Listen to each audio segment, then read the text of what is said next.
She told me she didn't want to be tied to any man. I walked away, and now she's weeping at her parents' house. I'm 34, and all of this started to fall apart about 2 months ago with my now ex, Claire. She's 29. We had been together for 4 years, living together for 2, and from the outside we looked like a solid couple. Honestly, even on the inside, I thought we were strong until suddenly we weren't. Claire had always been into wellness and spirituality, full moon rituals, crystals, manifestation boards, that kind of thing. I never judged her for it. Everyone has their hobbies, and hers made her happy. I supported it too, both financially and emotionally. She worked from home most days, made a little money from some online gigs, and I handled almost all the bills. Rent, utilities, groceries, car insurance, basically everything except her personal spending. I didn't mind because I believed we were building a future together. She would talk about having kids one day and buying a house near the coast. I thought we were on the same page. Then came the Arizona retreat. It was one of those women's healing weekends, desert meditations, energy circles, journaling by the sunrise. I paid for the trip like I did with most of her wellness activities, assuming she'd come back calmer, happier, maybe more centered. Instead, she came back like a completely different person. She started using all this new language about energy and divine feminine flow. And that night she looked me in the eyes and said that being in a relationship felt like being trapped in a job. She told me she wasn't sure she wanted to be tied to any man emotionally or financially anymore, and that she needed to find herself without anyone's help. I just sat there in silence for a moment, waiting for her to laugh or take it back. But she didn't. So I nodded and said, "Okay, if that's how you feel, I won't hold you back." She smiled like she'd just won an argument. I didn't fight her, didn't beg, didn't even ask if she was sure. Because if someone tells you they don't need you, the worst thing you can do is try to convince them otherwise. That night I barely slept, not from heartbreak, but because I was already doing the math in my head. Rent, utilities, the plans we had, everything had to change. And the funny part? She didn't pack a thing. She didn't ask where she would go next. I think she genuinely believed I'd keep paying for her life while she went off to find herself. The next morning, while she was out grabbing coffee, I quietly started setting things in motion. I checked the lease and the bills, figured out what would need to be shifted, and prepared to give her exactly what she said she wanted, freedom. Later that day, I sent her a calm, polite message.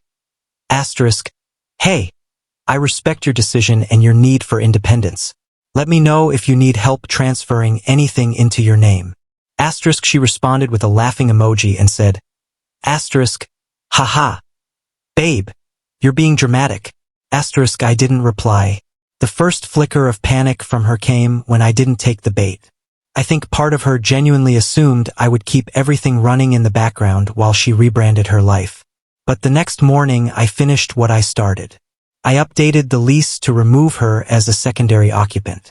I canceled the shared grocery delivery, called the insurance company to take her off my policy, and even removed her from the shared apps, Netflix, Spotify, DoorDash, and the calm meditation app she swore she couldn't live without. None of it was out of spite. I was simply respecting her request for complete independence. That afternoon, I sent another short message. Asterisk, just a heads up. I've removed shared services and updated the lease. Let me know if you need any help transitioning. Asterisk, her reply came fast. Asterisk, you're actually doing this? Asterisk followed by asterisk. Wow, real mature. Asterisk, I didn't answer. By that evening, the messages started rolling in. First, a long text about how her debit card got declined at Whole Foods. She hadn't realized that I'd been covering almost everything, including the card she used for groceries. Then came the complaints about a parking ticket she couldn't pay. No Spotify to meditate with, no gas in her car. By day 3, she was crashing on a friend's couch. The tone of her texts turned desperate and angry. Asterisk, this is cruel. You're abandoning me. You made me feel safe and now you're just leaving me to drown. Asterisk, I reminded her, as gently as I could, that she was the one who said she didn't want to be tied to me financially or emotionally, that she wanted to step into her own power. Her reply? Asterisk, you know I didn't mean it like that. Asterisk, that's when I realized she probably didn't. Maybe the retreat and all those empowerment buzzwords were just a fantasy, a role she wanted to play without actually living it.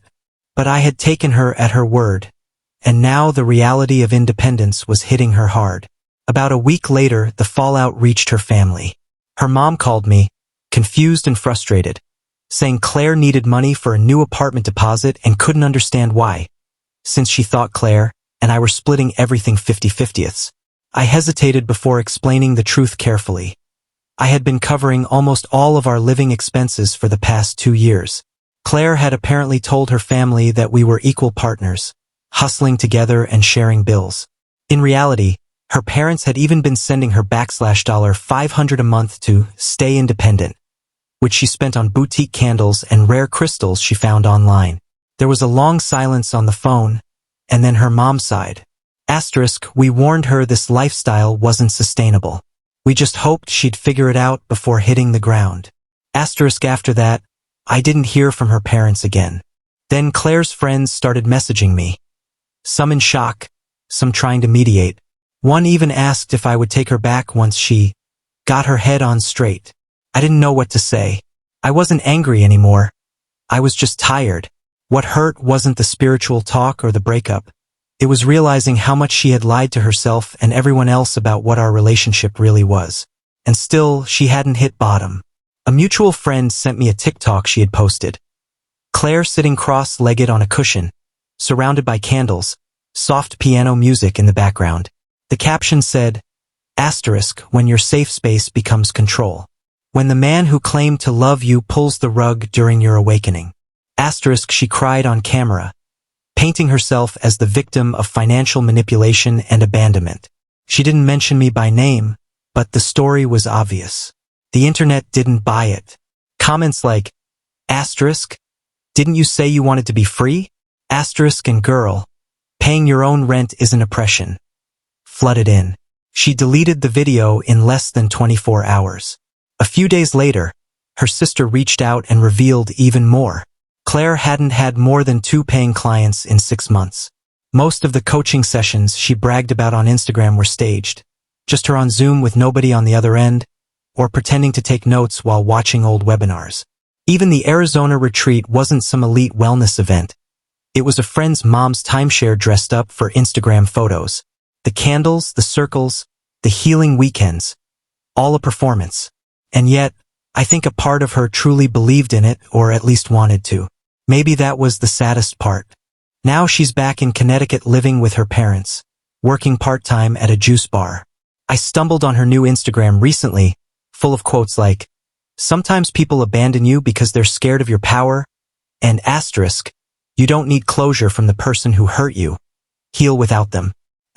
There's no mention of who really paid her rent, her car, and her groceries for 2 years.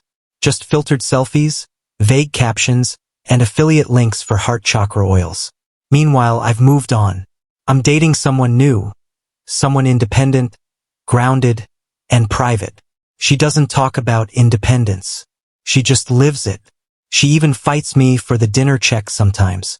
It's refreshing to be with someone who understands love isn't a transaction list. Claire and I haven't spoken since that last thread of messages. No epalegi. No edmischen. Just silence.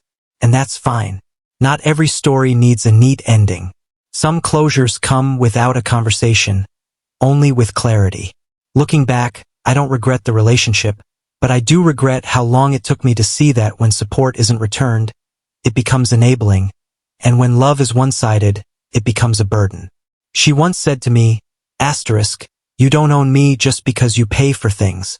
And she was right. I never owned her. But now she doesn't get to borrow me either.